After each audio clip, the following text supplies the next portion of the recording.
પાછલી ચૂંટણીઓમાં કોંગ્રેસના નબળા દેખાવ બાદ હવે એઆઈસીસી દ્વારા કોંગ્રેસને ફરી મજબૂત કરવા માટેની કવાયત હાથ ધરાઈ છે। પાછલી ચૂંટણીઓમાં ગુજરાતમાં કોંગ્રેસના નબળા દેખાવ બાદ હવે એઆઈસીસી દ્વારા કોંગ્રેસને ફરી મજબૂત કરવા માટેની કવાયત હાથ ધરાઈ છે।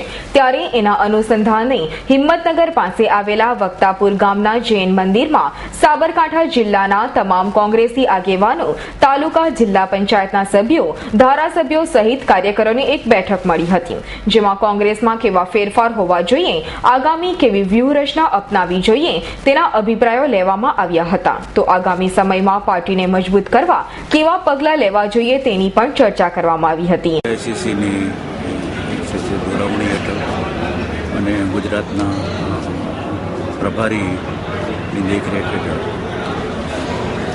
આવનારા દિવસોમાં કોંગ્રેસ પક્ષની સંગઠનમાં શું ફેરફારો થવા જોઈએ, એની વ્યૂહરચના કેવી હોવી જોઈએ, એની વિચારધારા અંગે કોઈને શું કહેવાનું છે, એમાં તમામ જિલ્લાના કોંગ્રેસના કાર્યકર્તા, તેમાં તાલુકા પ્રમુખો, ચૂંટાયેલા જિલ્લા પંચાયતના સભ્યો, તાલુકાના સભ્યો, નગરપાલિકાના સભ્યો, વિરોધ પક્ષના નેતા, જિલ્લા પ્રમુખો, ધારાસભ્યો, એ તમામના અભિપ્રાયો જાણવા માટેની છે।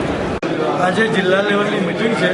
આ મિટિંગની અંદર કોંગ્રેસમાં સંગઠનમાં શું ફેરફાર કરવા જોઈએ, કોંગ્રેસનું જે લોકો વિમુખ થયા છે એ લોકો સાથે રાખવા માટે શું કરવું જોઈએ, કોંગ્રેસમાં શું સુધારાઓ કરવા જોઈએ, એના માટેની આજે મિટિંગ છે। એટલે કાર્યકરોના જે નિર્ણયો છે, એમના અભિપ્રાયો, એ અભિપ્રાયો જાણીને એઆઈસીસી મોકલવાના છે। એઆઈસીસી એના ઉપર ફેરફાર કરશે।